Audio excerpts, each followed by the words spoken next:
अस्सलाम वालेकुम। पाकिस्तान में जो बलूचिस्तान के हालात हैं और जो इस वक्त केपी के बाद इलाकों की सूरत हाल है, उसके ऊपर हमारे जो बड़े सियासी रहनुमा हैं उनके ऊपर बहुत भारी जिम्मेदारी आयद होती है। नवाज़ शरीफ हों या आसफ़ अली ज़रदारी हों, इन दोनों का इस वक्त फ़र्ज़ ये है कि जाके कोयटा में बैठ जाएं और तब तक वहाँ से उठे नहीं जब तक इन मसलों का हल ना ढूंढ ले। दो हिस्से करने पड़ेंगे। एक हिस्सा होगा आपका काइनेटिक कि वो लोग या वो ग्रुप्स या वो जत्थे जो दहशत गर्दी पे मुसर हैं या जिनको फ़ॉरेन फंडिंग है, जिनके हाथ में बंदूक है और उसको छोड़ने पे आमादा नहीं है, वहाँ तो आपको मिलिटरीली उन लोगों से डील करना पड़ेगा। लेकिन जो बड़ा मसले का हल है वो आपको सियासी बातचीत से रास्ता निकालना पड़ेगा, हिकमत और दानाई के साथ। वहाँ पर इन दोनों बड़े हमारे सियासी रहनुमाओं का एक रोल है। अगर ये रोल अदा नहीं करते, नवाज़ शरीफ बैठे रहते हैं कि नहीं मैं लाहौर में बैठा हूँ, मेरी सेहत अच्छी नहीं है, और जरदारी साहब प्रेसिडेंसी में बैठते हैं कि मेरी भी सेहत अच्छी नहीं है, किसी और का काम है, फ़ौज करे, ऑपरेशन उन्होंने करना है, हम पीछे से एक बयान दे के तो अपनी ज़िम्मेदारी पूरी हो जाएगी, तो ये इनकी बहुत बड़ी नाकामी होगी। ये इस पूरे सिस्टम से डिस्कनेक्ट हो जाएंगे, इनका ताल्लुक बरकरार नहीं रह सकेगा। ताल्लुक बरकरार रखने के लिए अपनी ज़िम्मेदारी निभानी पड़ेगी, और ज़िम्मेदारी इस मौके के ऊपर ये है कि लीड करें इस प्रोसेस को, जिससे वो थोड़ा सा हीलिंग टच जो होता है ना, हीलिंग टच वो ज़रूरत है। कहीं पे अगर कोई बस से उतार के कोई पंजाबियों को निशाना बनाए, किसी बस के ऊपर एफसी के जवानों को निशाना बनाया जाए, किसी पे गाड़ी के ऊपर एफसी बैठी हुई है उसको चुन के मारा जाए, या कुछ ऐसे काम किए जाएं, तो ये कोई मुल्क के दोस्त हो सकते हैं या खैरखा हो सकते हैं, नहीं हो सकते, ये दुश्मन है इस मुल्क के। लेकिन वहाँ पर आपको बड़ा अगर सियासी तनाज़ा नज़र आता है, एक सियासी बेचैनी नज़र आती है, कुछ लोग ऐसे हैं, जो कुछ ग्रुप्स ऐसे हैं जो पॉलिटिकल आइसोलेशन में चले गए, और वहाँ पर मिसिंग पर्सनस का भी एक इशू है, वो भी बुनियाद बन के एक इस चीज़ को और हवा देता है। तो वहाँ अगर पॉलिटिक्स ने अपना रोल अदा ना किया तो फिर इनकी जगह कोई और लेगा, फिर ये अपनी जगह बरकरार नहीं रख पाएंगे। या ऐसे जर्नलिस्ट, तो मेरा यही तज्जिया है, हमने दुनिया में इसके अलावा कुछ होता कभी देखा नहीं है, तो पाकिस्तान में भी अनहोनी की तवक्को नहीं रखनी चाहिए। जो आज प्रोग्राम में हमारे साथ शुरका हैं, सेनेटर साहब हैं पाकिस्तान तहरीक इंसाफ से, बिलाल अज़हर कियानी साहब हैं वज़ीर मुमलकत हैं रेलवेज़ के, और सेनेटर कामरान मुर्तज़ा साहब हैं सीनियर रहनुमा हैं JUI से। सबको प्रोग्राम में खुश आमदीद कहते हैं। बिलाल साहब, पहले तो आप ही की जमात से शुरू कर लेते हैं, हुक्मरान जमात आप हैं सर, सबसे पहले इस काम का आगाज़ आपको करना चाहिए। नवाज़ शरीफ आगे जाएँ, शहबाज साहब जाएँ, और हफ्ता 10 दिन बैठें कोयटा में जाके, निकले नहीं वहाँ से। जी बिस्मिल्लाहिर्रहमानिर्रहीम। नदीम साहब बहुत शुक्रिया जी अपने शो में दावत देने का। देखिए नदीम साहब, आपने देखा है कि जाफ़र एक्सप्रेस के साने के बाद प्राइम मिनिस्टर साहब गए भी, ख़ुद भी कोयटा गए, और उन्होंने वहाँ पे काफ़ी वक्त गुजारा, और बल्कि रीजनल पॉलिटिकल पार्टी समेत वहाँ पे एक मीटिंग भी की, डिस्कशन भी की, और ये भी साथ कहा कि आगे मशावरत के साथ हम आगे मज़ीद इस डायलॉग के सफ़र को जारी रखेंगे। फिर आपने देखा कि उनकी कैबिनेट भी वहाँ पे गई जब वो ख़ुद सऊदी अरेबिया गए हुए थे। तो वो एक, चाहे वो दहशतगर्दी के ख़िलाफ़ जंग हो, चाहे वो पॉलिटिकल डायलॉग हो जहाँ पे रिक्वायर्ड है, चाहे वो इकनॉमिक एम्पावरमेंट हो जहाँ पे रिक्वायर्ड है, उसके ऊपर तो तीनों चीज़ों पे फोकस हो रहा है। और आपने देखा जो सिक्योरिटी ब्रीफिंग भी पार्लियामेंट में हुई थी वो इसी के तनाजुर में हुई थी। तो मेरे ख़्याल से जी हमारी जमात, चाहे वो नवाज़ शरीफ साहब हों, चाहे वो शहबाज शरीफ साहब हों, PMLN हो, हमारी हुकूमत हो, हम फुली इस मामले की नोयत को समझते हैं, इसकी संजीदगी को समझते हैं, और इसके ऊपर फुली फोकस्ड हैं, और आपको इंशाल्लाह इसमें कोई कमी नज़र नहीं आएगी जी। डॉक्टर मायूं, क्या करना चाहिए? बिस्मिल्लाहिर्रहमानिर्रहीम, इय्याका नअबुदु व इय्याका नस्तईन। देखिए सिंपल सी बात यह है, किसी भी प्रॉब्लम का हल तब निकलेगा जब आप उस प्रॉब्लम की बेसिस तक नहीं जाएंगे। अगर आपका जूता आपको चुभ रहा है और मैं आपका कोड बदलता रहूँ, आपको पेन किलर देता रहूँ, आपको वो करता हूँ, वो थोड़ी देर के लिए आपको रिलीफ दे देगा, लेकिन जूता आपको तंग करता रहेगा, आप थोड़ी देर बाद फिर शिकायत करेंगे। सबसे पहले तो आपको अंडरस्टैंड करना चाहिए कि बलूचिस्तान का मसला क्या है। उसके लिए जब आप हिस्ट्री में जाते हैं आपको 2-3 चीज़ें मिलती हैं, और इसके जो मेन इश्यूज़ हैं वो 1960s में और 1970s में भुट्टो के ज़माने में स्टार्ट हुई थी। तो अब वो क्या ऐसी चीज़ें थी जो उस ज़माने में स्टार्ट हुई थी, उसको हम कैसे एड्रेस कर सकते हैं। अच्छा, वहाँ पे जाके बैठ जाने से कोई फ़ायदा नहीं है। If you do not understand the problem you will never solve it. एक मिसाल के तौर पे, मैं गलत ना लेना, लेकिन अगर एक नालायक स्टूडेंट होता है, उसको एक सवाल नहीं आता उसका जवाब, वो वहाँ पे 3 घंटे बैठा रहे, वो सवाल का जवाब नहीं करेगा जब तक उसको उसका जवाब मिल ना जाए या उसको बता दिया ना जाए या वो पढ़ ना ले। इसी लिहाज से हम पाकिस्तानी वो उस नालायक स्टूडेंट की तरह जिन्होंने इस बलूचिस्तान के प्रॉब्लम को पिछले, अब ये समझ ले कि 1970s ऑनवर्ड्स इसको सॉल्व नहीं किया। ठीक है, ये तकरीबन हमारे 54 ईयर्स हो गए, 55 ईयर्स हो गए, and we have not solve the issue of Balochistan. See how incompetent we are. अच्छा, उसके बाद फिर हम डायरेक्ट बार बार उसी के ऊपर उन्हीं को दोबारा कंप्लेन और दोबारा उनको पॉइंट आउट करते हैं कि आपकी गलती है। और फिर हम क्या कहते हैं? हम कहते हैं हम तुम्हें वहां से मारेंगे जहां से तुम्हें पता नहीं चलेगा, और फिर मार भी देते हैं। Do you think that will resolve the problem? No, it will not. So let's sit together, step back, अपनी गलतियां, हर एक ने गलतियां क्योंकि, अच्छा इसमें गलतियां किन की हो सकती है? गलतियां इनमें जो लोग इस वक्त कर रहे हैं उनकी भी गलती है, डेफिनेटली है। जो वहां के पॉलिटिकल पार्टीज और जो खासतौर पे वहां की पॉलिटिकल गवर्नमेंट थी जो सूबे की थी, उनकी भी बहुत बड़ी गलती है। उसके बाद जो फेडरल थी उनकी भी बहुत बड़ी गलती है, और फिर जो हमारे इदारे थे उनकी भी गलती है। इन सब को एज मिलकर आना पड़ेगा और वहां पे एड्रेस करना पड़ेगा। अगर आप ये नहीं करेंगे तो अच्छा, पार्लियामेंट में हम बिठा देते हैं, बहुत सारे लोग ऐसे हैं जिनकी रिप्रेजेंटेशन पार्लियामेंट में नहीं है।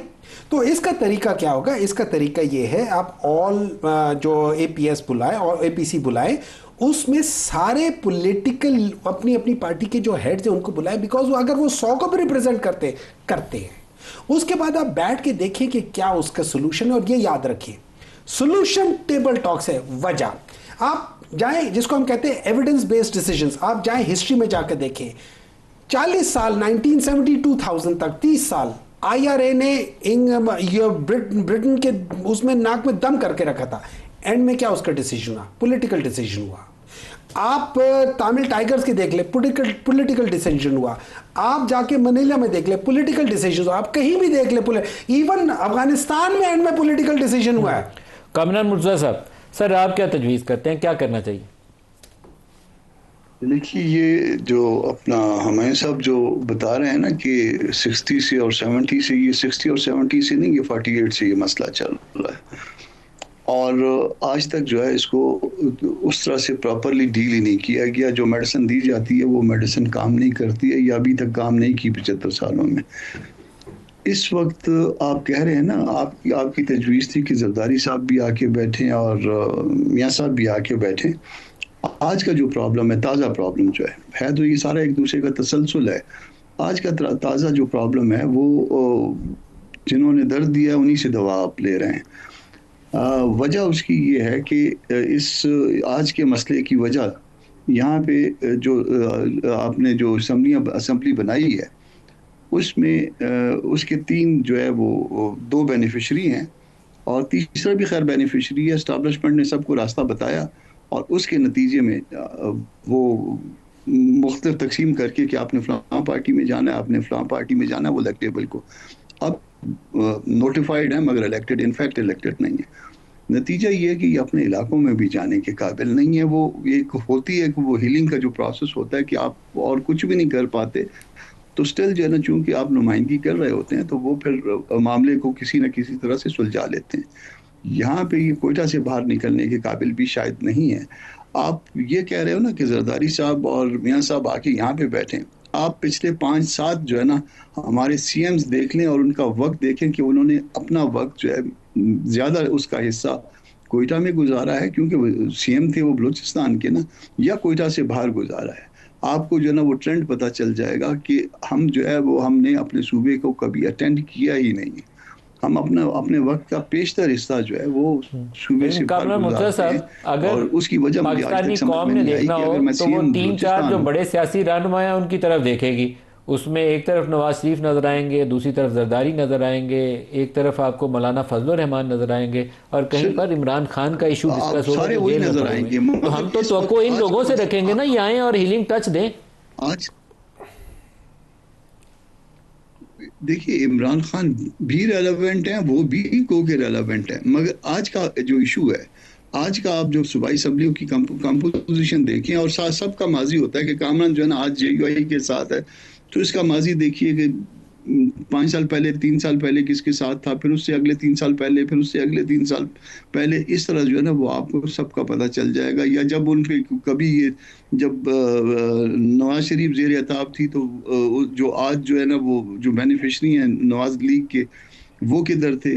जो पीपल्स पार्टी जब कभी ज़ेर ताब होगी तो उसके जो बेनिफिशरी थे वो किधर थे, आज के जो बेनिफिशरी हैं। तो ये आप तो फिर सर आप क्या तजवीज़ करते हैं, क्या करना चाहिए? बातचीत के अलावा मसला हल नहीं होगा, एक बात। और दूसरा जो है ना, वो आप उनको हक इख्तियार दें। आप ये ना करें, एक तो ये ना कि जी आप ये इस्लामाबाद में बैठ के समझते हैं कि हमें 4 नौकरियां दे देंगे और बस इसके ऊपर मसला ख़त्म हो जाएगा।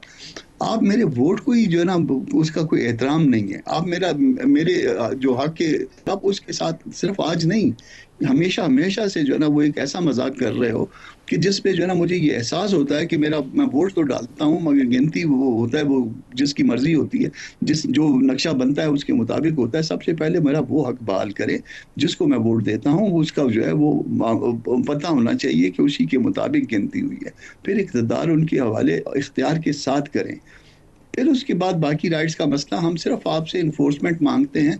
हम कहते हैं कि आर्टिकल 4 को इन्फोर्स कर दें। मेरे साथ आप वो सलूक करिए जो आपके दस्तूर में है, जो आपके कानून में है। मुझे कानून से मावरा जो है डील ना करिए। मैं कहता हूँ मुझे बाई बुक लेके चले, मैं आपके साथ हूँ, मैं आपका सब्जेक्ट हूँ, मैं आपका शहरी हूँ। आप किताब से जो है ना मावरा चलते हैं तो फिर जो है ना मामला सीधे नहीं होंगे। आप कहते हैं कि जी ये मामला किताब के मुताबिक नहीं चल सकता। भाई क्यों नहीं चल सकता? अगर रियासत ये कहे कि मामला किताब के मुताबिक नहीं चल सकता तो फिर शहरी कहेंगे ठीक है आपने कह दिया कि किताब के मुताबिक नहीं चल सकता, फिर तो किताब हम पे भी बाइंडिंग नहीं है। ये बिलाल अज़हर कहनी साहब, ये सीरियस क्वेश्चन है।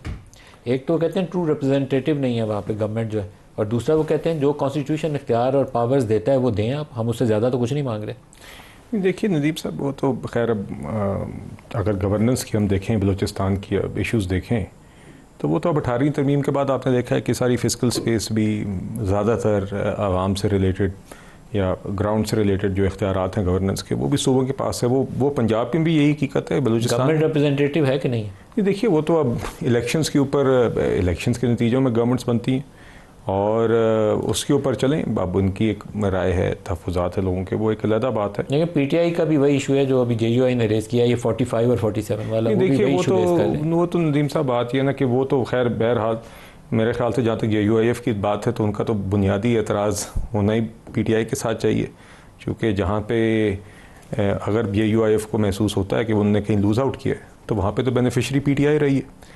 तो बहरहाल मैं तो जी सिर्फ ये कहता हूँ कि आप बलूचिस्तान में दोनों चीज़ों की ज़रूरत है, जी तीनों चीज़ों की बल्कि ज़रूरत है। कामरान साहब की बात ये बिल्कुल बजा है कि आप सिर्फ ये नौकरियाँ या इससे अकेले हल नहीं होगा, मगर ये भी ज़रूरी है। जहाँ पे आपने इकनॉमिक एम्पावरमेंट करनी है, आपने रोज़गार देनी है, आपने तालीम देनी है। प्राइम मिनिस्टर साहब ने वाज़े तौर पे कोयटा जब वो गए उन्होंने इस बात का जिक्र किया कि हमने जो भी डेवलपमेंटल नीड्स हैं, जो भी इकनॉमिक नीड्स है बलूचिस्तान की, कहीं पर भी अगर कोई पाकिस्तानी बच्चा है, अगर वो बलूचिस्तान में है, उसको अगर पंजाब या किसी और सूबे से कम मौके मिल रहे हैं तो वो कमी हमने पूरी करनी है, इसलिए कि वो पाकिस्तान का बच्चा है। तो ये तो एक पिलर है, ये अकेला काफ़ी है नहीं। आपने जहाँ पर कोई ग्रीवेंसेस हैं, रियासत का वहाँ का किरदार है, वो भी हमने पॉलिटिकल डायलॉग करना है। मगर मैं साथ ये ज़रूर गुजारिश करूँगा कि हरगिज़ भी हमें इन ग्रीवेंसेस को किसी भी दहशतगर्दी का जवाज़ नहीं बनाना चाहिए, और ये कोई जानबूझ के नहीं करता। दहशतगर्दी का तो जवाज़ ही नहीं, जवाज़ कोई नहीं है। मगर मैं ये इस बात का जिक्र इसलिए कर रहा हूँ क्योंकि कभी कभी हम ऐसा करते हैं, ये हमला इसलिए हुआ क्योंकि ये ग्रीवेंसेस हैं, उसकी कोई जस्टिफिकेशन जी। तो ये हमें इस चीज़ पे केयरफुल रहना चाहिए। ग्रीवेंसेस बिल्कुल है, उसको दूर करना रियासत का काम। जो एक शख्स को मारता है वो जुल्म करता है, बिल्कुल। कोई दहशतगर्दों को हमने दहशतगर्दों की तरह ही ट्रीट करना चाहिए, और जो भी दहशतगर्द दहशतगर्दी करता है, चाहे वो BL है चाहे कोई और है, उसकी मजम्मत भी हम सबको करनी चाहिए।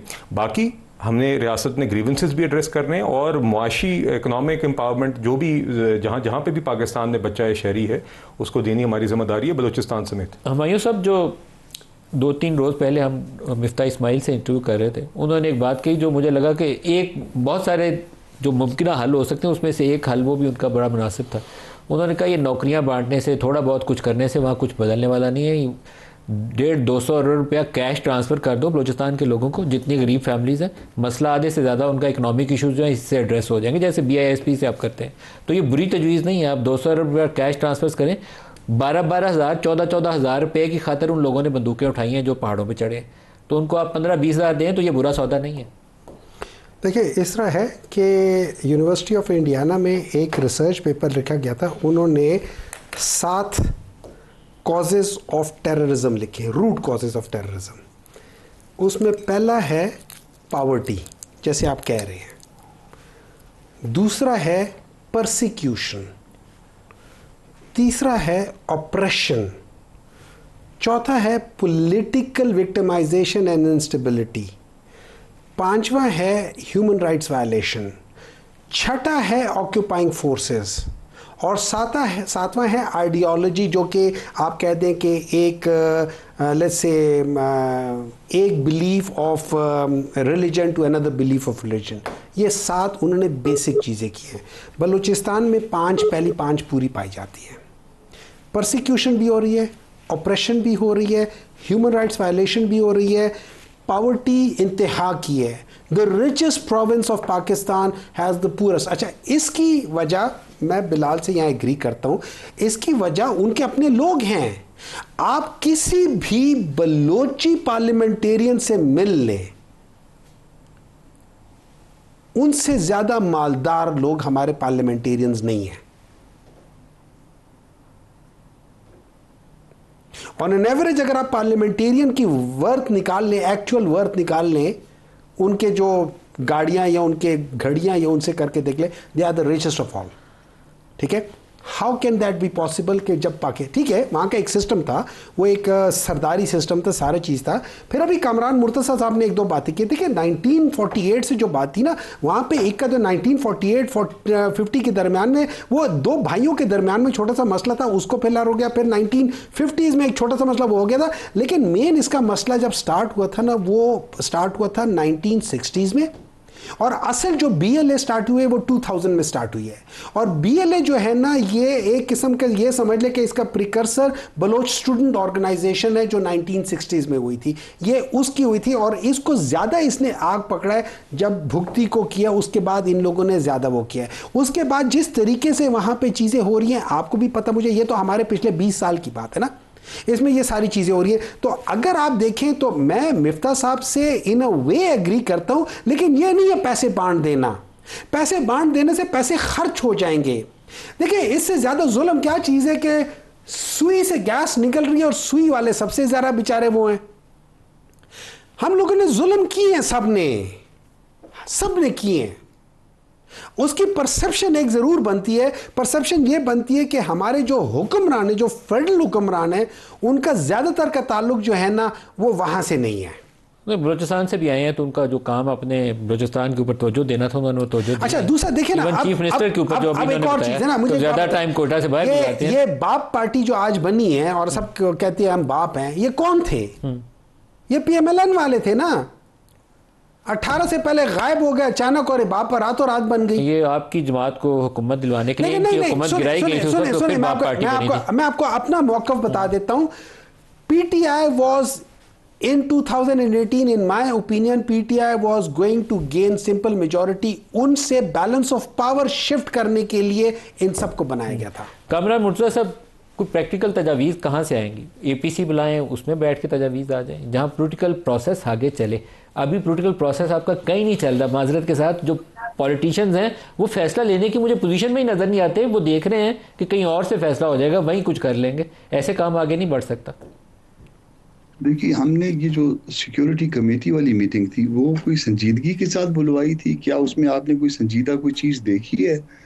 कोई ऐसी बात कि जिससे कोई पता चल रहा हो कि आपने अख्तर पे जो ना पूरा जोर लगाया हो, महमूद खान पे पूरा जोर लगाया हो कि आ जाएं, आपने PTI पे पूरा जोर लगाया हो, जाके उनके घर बैठ जाए कि मिन्नत करके उसको कि भाई नहीं, तुम लोगों ने बाईकाट किया, हम तो नहीं छोड़ते, तुमने आना पड़ेगा। कोई मिन्नत करते, कोई ज़बरदस्ती करते, कोई थोड़ी को हाथ लगाते, ज़बरदस्ती लेके आते इनको और इनको बिठाते और इनकी इनपुट लेते। ये आज अख्तर को आपने उस मीटिंग में ज़बरदस्ती नहीं बुलाया, आज वो जो है ना वो लॉन्ग मार्च पे बलूचिस्तान में निकला हुआ है। तो आप ख़ुद जो है ना वो आपकी संजीदगी जो है या गैर संजीदगी ये वाज़े कर रही है कि आप लोगों को किस जगह पे ले जाना चाह रहे हो। अच्छा, उस मीटिंग में हुई, मैं मीटिंग देख के मुझे बड़ी उसमें हैरानगी हुई है। मीटिंग के बाद मीटिंग हो गई, मीटिंग ख़त्म हो गई, आपने एक डिक्लेरेशन पढ़ दिया और आपने किसी पार्टी से, उसमें अपोजिशन की पार्टियां बैठी हुई थी, JUI बैठी हुई थी, ML बैठा हुआ था, डॉक्टर मालिक की पार्टी बैठी हुई थी, किसी एक से भी मशवरा किया आपने उसके लिए? चले बाकी लोग तो बुरे थे, वो नहीं आए, उन्होंने बाईकाट किया, नहीं आए, उन्होंने तय कर लिया कि नहीं आना। जिससे हुकूमत की हाथ मजबूत हो जाएंगे। जो कहते हैं कि जी हम बात करने के लिए तैयार हैं, आपने उनमें से किसी से मशवरा करके उसको वो डिक्लेरेशन दिया, नतीजा क्या हुआ? नतीजा ये हुआ, इधर आपने वो जो ना डिक्लेरेशन दिया, उधर से जो ना कंट्रडिक्शन आ गए कि हम तो इसमें शरीक नहीं थे, ये तो हमसे मशवरे इसके साथ नहीं हुआ। तो ये आपकी संजीदगी या गैर संजीदगी का जो ना ये इजहार यहाँ से हो जाता है। आप बुलवाते हैं लोगों को, मिन्नत आप करते एक हैं, दो स्टेप चार भी दिन तो और ले तजवीज़ करें लेते कि जिससे मसला आगे चल पड़े। कामरान साहब क्या करें कि ये आगे हल की तरफ चल पड़े? इमीडिएटली 3 बातें हो सकती हैं, और उसमें जो है ना वो आपको जो है अपने उससे नीचे आना पड़ेगा, लोगों की मिन्नत करनी पड़ेगी। ऑल पार्टीज बुलवा सकते हैं, पार्लियामान के दोनों उसमें हाउसेस का इकट्ठा इजलास बुलवा सकते हैं, अलग अलग भी बुलवा सकते हैं, बाद में उसको ज्वाइन कर लीजिए ईद के इमीडिएटली बाद, या फिर इसी सिक्योरिटी कमेटी, मगर जाके लोगों को मनाएं और लेके आए। ये बहाना नहीं चलेगा कि फलाना जेल में है, वो कन्विक्टेड है, वो नहीं आ सकता, अख्तर ने इस्तीफा दे दिया हुआ है, वो नहीं आ सकता, महमूद खान जो है वो तैयार नहीं है। ये बहाना नहीं चलेगा, आपको ज़बरदस्ती उनको लाना पड़ेगा, मिन्नत करके लाना पड़ेगा इस वक्त जो है ये। और वो बैठ के उनको कहा कि भाई नहीं निकलना इधर से, एक दिन नहीं, एक हफ्ता पूरा जो ना रेगुलर चलता रहे, बताओ कि मसले का हल क्या है। वो मसले का हल आपको बताएंगे, सारे बताएंगे, और उस पे अमल करिए, बजाय कि किसी को मारने के। वो जो मसले का हल बताएंगे उसके ऊपर पर चलिए, उसको अमल करिए, इंशाल्लाह ठीक होगा। बिलाल साहब, ये बड़ी प्रैक्टिकल इन्होंने बात की है कि एपीसी बुलाएं, जॉइंट सेशन बुलाएं, वहाँ बिठा लें सारों को, एनएससी बुलाएं, लेकिन उन सारे लोगों को बुलाएं जो पहले नहीं थे। जी देखिए, और हल जब तक नहीं मिलता वहाँ से उठे नहीं। देखिए मालिक साहब, सबसे पहली बात यह कि जो मुलाकातें अभी तक या मीटिंग्स हुई, एक सिक्योरिटी ब्रीफिंग हुई, प्राइम मिनिस्टर साहब कोयटा गए, उससे पहले उधर वो भी जमातें मौजूद थी, अब्दुल मालिक बलूच साहब थे, दीगर और लोग थे जो पार्लियामान में नहीं भी, उनसे भी एक नशिस्त हुई, सिक्योरिटी ब्रीफिंग इटसेल्फ भी हुई, और आगे भी अगर चाहे वो जॉइंट सेशन ऑफ पार्लियामेंट हो, चाहे वो ऑल पार्टीज कॉन्फ्रेंस हो, आई एम श्योर ये किसी भी शेप के अंदर मज़ीद डायलॉग होना चाहिए और हो सकता है। मालिक साहब बात है ना, वो नदीम साहब माजरत, बात ये है कि मेरे नज़दीक जब ये कोई कहे ना किसी ने कोई एफर्ट की ले जाने की, किसी का एहसान नहीं था उस मीटिंग में आना, उनका फ़र्ज़ था। माजरत के साथ सिक्योरिटी ब्रीफिंग हुई है, सानिया हुआ है। आप रोज़ाना कहते हैं कि पार्लियामान के अंदर आके सिक्योरिटी फोर्सेज आके या हमें ब्रीफिंग दी जाए, हमारे सवालात का जवाब दिया जाए। जब वो मौका था, जब आपकी जिम्मेदारी थी वहाँ पर होना एक संजीदा इशू के ऊपर, तो आप वहाँ पे नखरे करके या बहाने बना के बाहर बैठना माजरत के साथ मेरे नज़दीक जस्टिफाइबल नहीं है। क्या इसके बावजूद एफर्ट होनी चाहिए कि सबसे ज़्यादा कंसल्टेशन हो? बिल्कुल होनी चाहिए, मगर मेरे ख्याल से इट्स इनएक्सक्यूजेबल कि जो लोग पार्लियामान में हैं वो उस दिन सिक्योरिटी ब्रीफिंग में ना आए, वो एब्डिकेशन ऑफ देयर रिस्पॉन्सिबिलिटी है। नॉनदलेस जितनी कंसल्टेशन ज़्यादा हो सकती है हमें करनी चाहिए, और इंशाल्लाह हम ज़रूर कोशिश करेंगे। मेंगल साहब, बिलाल अजहर कैनी साहब, हुमायूं अहमद साहब और कामरान मुर्तज़ा साहब, एक ब्रेक करीब आ गई। आप तीनों का बहुत शुक्रिया। ब्रेक से वापस आएंगे तो डॉक्टर फैसल सुल्तान और बशीर फारूकी साहब हमारे साथ होंगे। एक ब्रेक ले लें, हमारे साथ रहिएगा।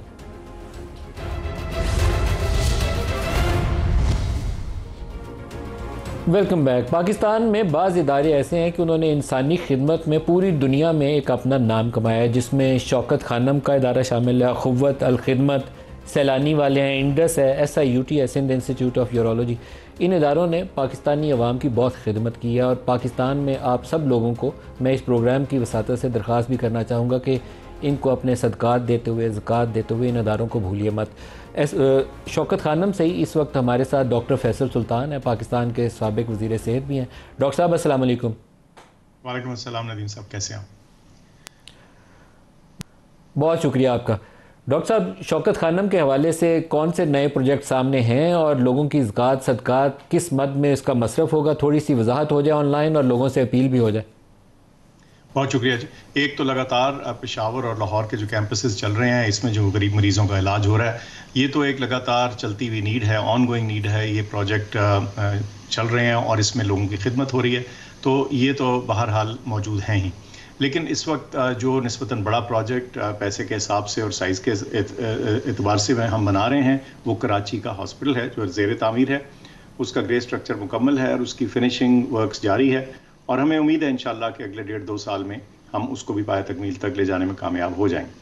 तो ये वो मुख्तलिफ चीज़ें हैं। ब्रीफली तो मैं आपको यही बता सकता हूँ, और अपील मेरी ये है कि जैसे आपने फरमाया कि पाकिस्तान के अंदर बहुत अच्छे फलाई इदारे हैं, और बहुत सौ का नाम आपने लिया और चंद और भी हैं यकीनन।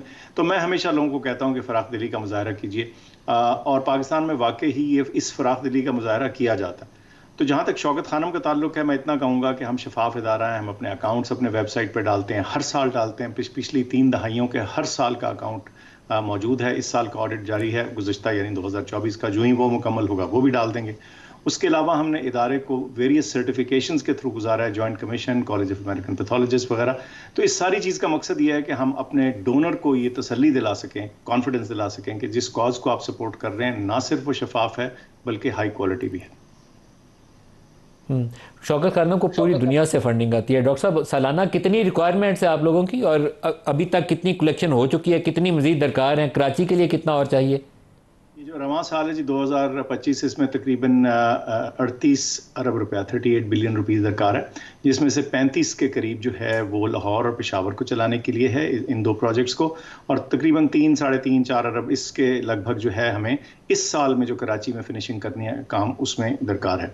और इसमें ज़ाहिर है अभी तो साल का निस्बतन शुरू है, ज़कात का जो सीज़न है, एक तरह से रमज़ान में लोग ज़्यादा देते हैं ज़कात, वो जारी है। मैं आपको इतना बताते हुए खुशी महसूस करता हूँ कि लोग, हमारे जो डोनर सपोर्टर्स हैं, वो बढ़ चढ़ के इसमें हिस्सा लेते हैं, और इस साल भी उन्होंने गुज़िश्ता सालों की तरह बल्कि उससे भी बढ़ के हिस्सा लिया है।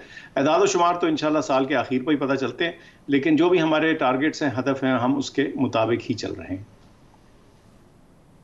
जो 35 अरब लाहौर और पेशावर के लिए चाहिए आपको सालाना, ये बहुत बड़ी रकम है। कितना इसमें से पाकिस्तान से इकट्ठा हो जाता है? इसमें से जी तकरीबन आधे के करीब पाकिस्तान से इकट्ठा होता है, तकरीबन अप्रॉक्सीमेटली अगर हम रुपी फिगर्स में गिने, और तकरीबन इतना ही जो है वो बैरून मुल्क से आता है, 3, 4, 5 ममालिक मिला के जो मेजर हैं, जो बाकी छोटे ममालिक में से भी आता है। डिपेंड करता है पाकिस्तानी पॉपुलेशन किस जगह ज़्यादा है, वहीं से ज़्यादा डोनेशंस और अतियात और ज़कात आते हैं। तो इस वक्त तो तकरीबन इसकी जो औसत है अप्रॉक्सीमेटली हाफ एंड हाफ है। एक ज़माने में थोड़ी सी ज़रा ये 70% पाकिस्तान के अंदर होती थी, लेकिन उसमें ये भी हुआ है कि चूँकि डॉलर और ये जो फॉरेन करेंसीज़ के रेट ऑफ एक्सचेंज चेंज हुए हैं, तो हम रिपोर्ट चूँकि रुपए में करते हैं, तो वो फिगर थोड़ी सी बढ़ी हुई नज़र आती। लेकिन दोनों तरफ से है जी, बैरून मुल्क से भी है और विद इन पाकिस्तान फिर भी बहुत बड़ा नंबर है। इसका मतलब है कि 35 में से ऑलमोस्ट हाफ 18 अरब आप पाकिस्तान से इकट्ठा करते हैं। डॉक्टर साहब, सिर्फ एक लास्ट ये बता दीजिए कि अगर किसी ने कोई इक्विपमेंट फाइनेंस करना हो, कोई रूम फाइनेंस करना हो, या कोई मील फाइनेंस करने हो, कुछ इलाज के लिए किसी पेशेंट को फाइनेंस करना हो, ये वाली ऑप्शंस भी दस्तयाब हैं? बिल्कुल जी, ये तमाम चीज़ें जो आपने जिनका जिक्र किया, ये बिल्कुल हमारी वेबसाइट पे हैं। आप मील से लेके, इक्विपमेंट से लेके, स्पेसिफिक मरीज़ तक को स्पॉन्सर कर सकते हैं, और कंस्ट्रक्शन में भी आप अपना हिस्सा डाल सकते हैं। तो हमारी वेबसाइट पे ये सारी डिटेल्स मौजूद हैं, जो अपनी पसंद, अपनी टेस्ट और अपनी बजट के मुताबिक आप उसमें देख सकते हैं। बहुत शुक्रिया डॉक्टर फैसल सुल्तान हमारे साथ शामिल हुए। एक दफ़ा दोबारा दोहरा दूँ कि चंद एक इदारे हैं जिनका मैं नाम ले रहा हूँ, इसके अलावा और भी बहुत सारे इदारे हैं जो आपसे नज़दीक तरीन, जिसके ऊपर सबसे ज़्यादा आपको भरोसा है, लेकिन करिए ज़रूर, चाहे 1 रुपये से करें या 100 से करें, लेकिन अपना हिस्सा ज़रूर डालिए। शौकत खानम है, अखुवत वाले हैं, अल खिदमत वाले हैं, सैलानी वाले हैं, इंडस है, SIUT है, और इस तरह के और भी इदारे हैं जो पाकिस्तान में लोगों की बहुत खिदमत कर रहे हैं। मैं सैलानी का नाम ले रहा हूँ तो बशीर फ़ारूकी साहब बहुत नेकी का काम करते हैं, और उन जगहों पे खाना और राशन पहुंचाते हैं जहां बहुत ही वल्नरेबल एरियाज़ हैं, जहां तक रसाई करना मुश्किल है बाकी लोगों के लिए, ये वहां तक राशन और खाना पहुंचाते हैं। तो आज के प्रोग्राम में 27वीं शब है, तो हमने इनको दरख्वास्त की कि हमारे साथ शामिल हों, और जो मौजूदा हालात हैं मुल्क में, जो दहशत गर्दी की फ़िज़ा है, उसके ऊपर भी इनसे बात की जाए, और एक दुआ की भी दरख्वास्त करें कि मुल्क में अमन व अमान और बेहतरी के लिए और मुस्लिम उम्मा के लिए दुआ भी मांगी जाए। बशीर फ़ारूकी साहब, अस्सलाम वालेकुम, आपका बहुत शुक्रिया, आप हमारे साथ शामिल हो रहे हैं। ये फरमाइएगा कि ये जो मौजूदा दहशत गर्दी की फ़िज़ा है मुल्क के अंदर, उसका क्या हल है? कुछ अपने लफ्ज़ों में, कोई इस्लामी तालीमात की रोशनी में कुछ अर्शाद फरमाइए। बिस्मिल्लाहिर्रहमानिर्रहीम। ये दहशत गर्दी, ये तखरीबकारी पूरी दुनिया में काबिल मज़म्मत है, और फिर मुसलमानों को मुसलमान मारें, ये तो इंतहा दर्जे की जो है दर्दनाक जो है कहानी है। हमारा मुल्क वैसे ही बहुत सारी परेशानी में घिरा हुआ है, और फिर इसके साथ जो है वो ये सब कुछ हो रहा है, जो क़यामत हमारे बलूचिस्तान में टूट रही है, हमारे KPK में टूट रही है। हमारे फ़ौज के जवान रोज़ाना हमारी सरहदों पर शहीद किए जा रहे हैं, हमारे अस्करी इदारे के, हमारे पुलिस वाले शहीद किए जा रहे हैं। तो बुनियादी बात तो ये है कि अगर आप कहेंगे कि इनके लिए क्या कहेंगे, तो इनके लिए यही कहेंगे कि अल्लाह इनकी इस्लाह फरमाए, और जो दुनिया में बड़े बड़े मसले हैं उसका हल जो है टेबल टॉक से होता है। तो जहाँ रियासत बहुत सारी बातें बर्दाश्त करती है, माजी में भी देखा गया कि रियासत ने जो है ऐसे इदारों से, ऐसे लोगों से जो है वो टेबल टॉक की है। तो हम तो यही कहेंगे कि किसी तरह से भी रोज़ आमने सामने की जंगों में इसमें हमारे मेजर भी, जनरल भी, हमारे जो कप्तान भी, हमारे कर्नल भी सब शहीद हो रहे हैं। तो ये रोज़ का सिलसिला उस वक्त ख़त्म होगा, लगता ऐसा है कि जब तक मुज़ाकरात ना हो। मुज़ाकरात हो जाएं, चाहे वो किसी तरह से भी हो, कैसे भी हो, किस अंदाज में भी हो, लेकिन मुज़ाकरात होनी चाहिए ताकि आपस में टेबल टॉक के ज़रिए ये जो खून खराब है वो रुक सकता है। दुआ है कि अल्लाह ताला हमारे हुक्मरानों को भी, सियासतदानों को भी और ज़िम्मेदारों को एक प्लेटफार्म पर बिठाए और फिर बैठ कर जो है इस बात को फैसला करेंगे इस मसले का हल क्या करें, क्योंकि एक जान का चला जाना पूरी इंसानियत की जानों का चला जाने के बराबर है। ये बात किसी ने नहीं की, कुरान पाक ने की है। बशीर फारूकी साहब, जो कुरानी तालीमात हैं उसको अगर सामने रखूं तो वो लोग जो बम फोड़ते हैं, एक इनोसेंट सिविलियन को शहीद करते हैं, या फ़ौज के एक सिपाही को जो नाके पे खड़ा है हमारे अपने लोगों की हिफाजत के लिए खड़ा है उसको शहीद करते हैं, उसके लिए कुरान पाक में क्या हुक्म है? सर ये तो सारे बेकसूर हैं हमारे, जो जितने भी फौजी हैं, जितने अवाम हैं।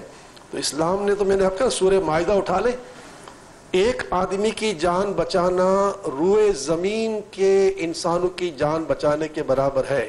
एक इंसान को मार देना रूए ज़मीन के इंसानों को मार देने के बराबर है। तो ये तो मोटा सा जवाब है कि इस्लाम तो यही कहेगा। इस्लाम जिस मलिक साहब जिस इस्लाम के हम मानने वाले हैं उसने तो हमें चूंटी को मारने का भी मना फरमाया है, जबकि चूंटी हमारे पाँव में आ जाती है, मर जाती है, लेकिन जानकर चूंटी मारना भी इस्लाम ने मना किया है। तो इंसान की तो क्या बात करेंगे, वो तो अशरफुल मखलूकात है। बिल्कुल आखिर में आ गए हैं। आपसे बशीर फारूकी साहब दरख्वास्त ये करनी है कि दुआ फरमाइए अल्लाह पाक ये रमज़ान के आखिरी ताक रातों की बरकत से पाकिस्तान और मुस्लिम उम्मा में अमन और सलामती अता फरमाए। जी बिस्मिल्लाहिर्रहमानिर्रहीम, अल्हम्दुलिल्लाहि रब्बिल आलमीन वस्सलातु वस्सलामु अला सय्यिदिल अंबिया वल मुरसलीन, अल्लाहुम्मा सल्लि व सल्लिम दाइमन अबदन अला हबीबिका खैरिल खल्क़ि कुल्लिहिम व अला आलिहि व अस्हाबिहि व बारिक वसल्लिम।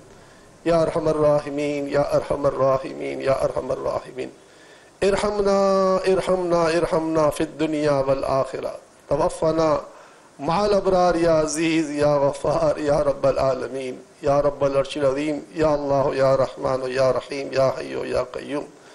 अल्लाहुम्मा इन्नी असअलुका बिअन्ना लकल हम्द ला इलाहा इल्ला अंता वहदका ला शरीका लक, या हन्नान या मन्नान, या बदियस समावाति वल अर्दि या ज़ल जलाली वल इकराम, या बदियस समावाति वल अर्दि या ज़ल जलाली वल इकराम, या बदियस समावाति वल अर्दि या ज़ल जलाली वल इकराम, या हय्यो या क़य्यूम, या हय्यो या क़य्यूम, या हय्यो या क़य्यूम, बिरहमतिका नस्तगीस, बिरहमतिका नस्तगीस, बिरहमतिका नस्तगीस। ए इज़्ज़त वाले, ए रहमत वाले, ए फजल वाले, ए करम वाले, ए एहसान वाले, हमें हमारी माओं से ज़्यादा चाहने वाले, ए गिरतों को उठाने वाले, रोतों को हंसाने वाले, भूखों को सैर और प्यासों को सैराब करने वाले परवरदिगार, तेरे करोड़ एहसान की ज़िंदगी में तूने एक बार फिर हमें शब कदर की रात अता फरमाई। और इस रात में हम तेरी बारगाह में दुआ करते हैं। 1366 हिजरी में पाकिस्तान जो है वो मारिद वजूद में आया था, क़याम पाकिस्तान हुआ, और आज 1446 हिजरी है। पूरे 80 साल पाकिस्तान को बने हुए हो गए। मालिक मौला हमारे वतन पर तू नजर रहमत कर दे, इस क़यामत खेज दहशत गर्दी से छुटकारा दे, तखरीब कारी से छुटकारा दे, आपस की नफरतों से छुटकारा दे, पाकिस्तान में फैली हुई बेरोजगारी का खात्मा फरमा। इस वतन अजीज़ के लिए न जाने कितने लाखों लाख लोगों ने जाने दी। 90 साल तक इस वतन अजीज़ की कोशिशों में इस्तेसाल बर्दाश्त किया। अब ये करीम वतन हमें तूने दिया है, हमें इस वतन की हिफाजत के लिए गैब से हमें मददगार अता फरमा दे। आज फरिश्तों की आमद की रात है, ये नुज़ूल मलाइका है, तुझसे दुआ है परवरदिगार बस पाकिस्तान पर अपना करम कर दे और पूरे आलम इस्लाम के मुसलमान, कश्मीर हो या फ़लस्तीन हो, यमन हो या शाम हो, सब पर अपना करम कर दे, फजल कर दे, रहम कर दे। और सबसे बुनियादी बात ये मालिक, हम मुसलमानों में इत्तेफाक और इत्तेहाद पैदा कर दे, हमारा खोया हुआ वक़ार हमें दोबारा अता कर दे, हमारा गया हुआ रूब हमें दोबारा अता फरमा दे। आज की रात की बरकत से हम सारी उम्मत की बख्शिश और मग़फ़िरत फरमा। क़याम पाकिस्तान के लिए जिन्होंने कुर्बानियाँ दी उन सब के दर्जात बुलंद फरमा। हज़रत कायद आज़म मोहम्मद अली जिन्ना रहमतुल्लाह ताला अलैह, हज़रत अल्लामा इकबाल अलैह रहमतुर रहमान, और जिन्होंने भी पाकिस्तान के लिए कोशिश की, सबको दोनों जहान में इनको इज़्ज़तों से और सरफराज फरमा। आमीन आमीन आमीन या रब्बल आलमीन। व सल्लल्लाहु तआला अला खैर खल्क़िही मुहम्मद व अला आलिहि व अस्हाबी अजमईन बिरहमतिका या अरहमर राहिमीन ला इलाहा इल्लल्लाह मुहम्मदुर रसूलुल्लाह सल्लल्लाहु तआला अलैहि वसल्लम। बशीर फ़ारूकी साहब, आपका बहुत शुक्रिया, और मैं इन्हीं डॉक्टर बशीर फ़ारूकी साहब की इसी दुआ के साथ आज के प्रोग्राम से इजाज़त चाहूँगा। अल्लाह।